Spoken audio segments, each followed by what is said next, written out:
Hi, this is Bobby Rhine here with head coach of FC Dallas, Schellas Hyndman, and we're sitting down for a one-on-one conversation style here just to kind of take a little bit of a look back to 2010. And, you know, it was such an incredible season. You look at the accomplishments of the team, you know, Western Conference champions, the first appearance in MLS Cup for FC Dallas, Coach of the Year, MVP in David Ferreira. Where does all that fall for you in terms of what were the defining moments of that season if you look back to help get you there? Well, you know, a big part of it, Bobby, it was, I don't know if there's a so-called defining moment, but I think the team really started off well in the preseason training. You know, we worked awfully hard. We set a goal to get into the playoffs, you know, something that we didn't achieve the previous year. And we wanted to at least try to get ourselves in playoffs and then see what happens. The things that happen, you know, setting records for undefeated streak, winning the Western Conference, as you mentioned, some nice awards for coaches and players. All that kind of helped verify the success of the season. There's one game in particular I thought was a turning point for us, and that game was against Kansas City in Kansas City. And we had 5 starters out, you know, through injuries, and we put a team out there with some players that haven't really done much, you know, as far as playing time. And we found Chavez really, you know, scoring the first goal. And here was a guy that was just coming off some injuries here and there, and Eric Alexander, you know, in there for Dax McCarty. But we had, you know, at that point in time, because that was a game that Kansas City really needed to win to get into the playoffs, to keep themselves in streak, and it was a remarkable performance on our part. And then, of course, there were games here where we were behind the last, you know, and you look at the game of Seattle and you look at the games here, New England, you know, when we were down. And we found a way to come back and get a point or a win out of the event. And that's when the players came up with refuse to lose mentality. And I thought that was one of the stronger statements that we had all year. So many accomplishments throughout the year. Obviously, you get to the MLS Cup final, you play against Colorado. Walk us through the feelings of the coaching staff, the team. Better way to lose it, and talk to me just about how the group felt collectively, and then as you went on through the off season. Yeah, well, you know, it was a heck of an accomplishment for us. You know, I mean, we were, you know, in the playoffs, and you know, we're in the West Conference. We're looking over at the East Conference, saying, yeah, you know, that might be a little bit more comfortable. But we play a very, very good team in Real Salt Lake. Not only a good team, a well-coached team, a team that FC Dallas hasn't found a lot of success with, and was able to win at home and then go and draw there to take us to the next game, which of course was LA, who had all their players back. Beckham was at his best. You know, Butto was scoring goals. Donovan's playing well. I mean, the team was playing extremely well. They beat Seattle. So we go in there and have a fantastic match, you know, probably the best performance since I've been here as a coach. Result-wise, to win the Western Conference Championship, something we've never done before, to now being in a position for the MLS Cup, feeling really good about ourselves and maybe this is the year, you know, to win a championship. And then, of course, getting up to Toronto where the weather was extremely difficult to be with. Hard field, slippery field, very cold, you know, just a difficult environment. But all that was put out of our mind when it came to game time. And playing a very, very difficult team in Colorado. Colorado probably had a very mirror image of what we went through. You know, winning games people didn't expect them to win. I mean, when you look at the two teams in the championship game, who would have picked Colorado, FC Dallas in the final? You know, you might have picked an LA, you might have picked a Red Bull, you might have picked a Galaxy, or Real Salt Lake, but you wouldn't probably pick Colorado and FC Dallas. So I think both teams had a lot to prove. I thought we played extremely well. The ball didn't bounce right for us. You know, we gave. How do you practice against two goals of those qualities that we gave up? And then we had some great chances to finish the game, which we didn't do.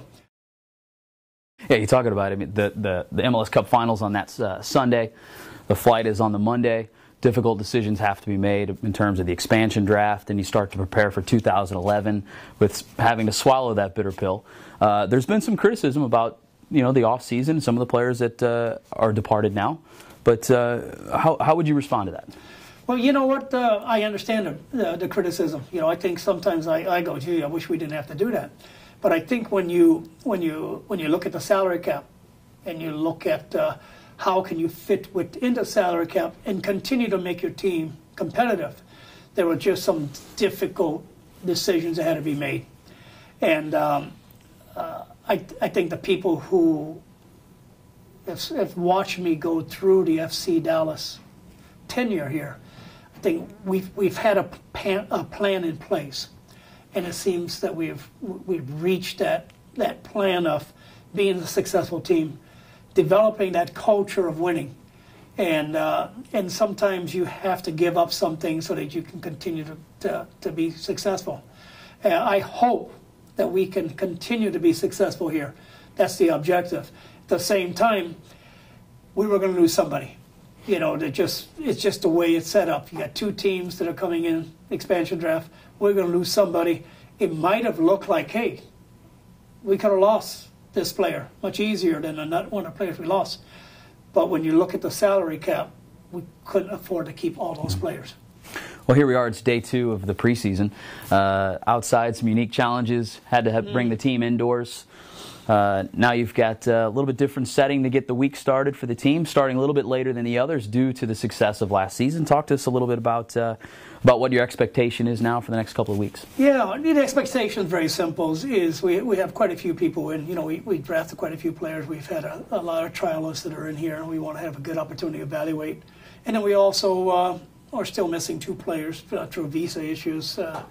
Jackson was able to arrive yesterday, so he trained with us today, but we've got 2 other players that we're bringing in to make our team better or more competitive. And so they'll be coming in probably over the weekend.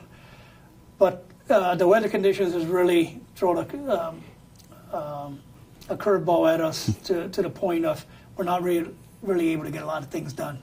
We've been really fortunate to have an indoor training center across the street, which we've been at. We've been training, but it's more technical training or just 7v7 going to goals. Doesn't give us a lot of opportunity for evaluations of players, which we need to do. And we also don't have our full roster in place. So I think the next 2 weeks is just getting the guys comfortable with each other, comfortable with the coaches, getting them into a pattern of training. The two things that I've mentioned to the team was one was about expectations. You know, that the expectations from a lot of people, from themselves, from the coaching staff, probably be higher this year than they were last year. But our stated expectation is to make the playoffs. You know, we want to make the MLS playoffs because we feel like once we get to the playoffs, anything can happen. I think the reality is the expectation is going to be higher, and we don't want to put ourselves into a situation where we falter because the expectations are too high, where it puts too much pressure on us. So the other thing I'm talking to the players about is making the first impression. You know, whether you're a new player or you're a returning player, you know, the one area that they have complete control over is their conditioning level and their work ethic. And so if they haven't done their preseason work prior to coming here, they probably won't have an opportunity to show real well. You know, if you're trying to make a roster spot, you may not be at your best. And the other thing is to take every practice and make it your best. So those are the type of things that we're sharing with players right now. Coach, if you look at the recreation of the Reserve League, expanded rosters now for 2011, you talk about the evaluation of players. If you're a trialist right now, how difficult is it to make this roster? It is difficult. You know, it is difficult. And you have to understand, we also got 5 homegrown players. We just signed Jonathan Top and hopefully another one on the way. So our roster will have 5 homegrown players, which now makes it even more difficult for trialists to make the team because those players are guaranteed spots. And but I think the thing that I'm seeing is that the trialists are coming in much better today than they did a couple of years ago. The players, you know, on a whole, you're looking at him and say, well, he's technically very good. You know, then you're finding a little bit about their character and you're finding about their work ethic, and you're starting to say, you know what? And Eric Alexander last year was a player that was picked, I think, 55th in the draft, ended up starting 8 games for us. You know, also got called into the national team. So an Eric Alexander could have slipped through the cracks, you know. But So the opportunities are going to be there, but they're not going to be a lot of them.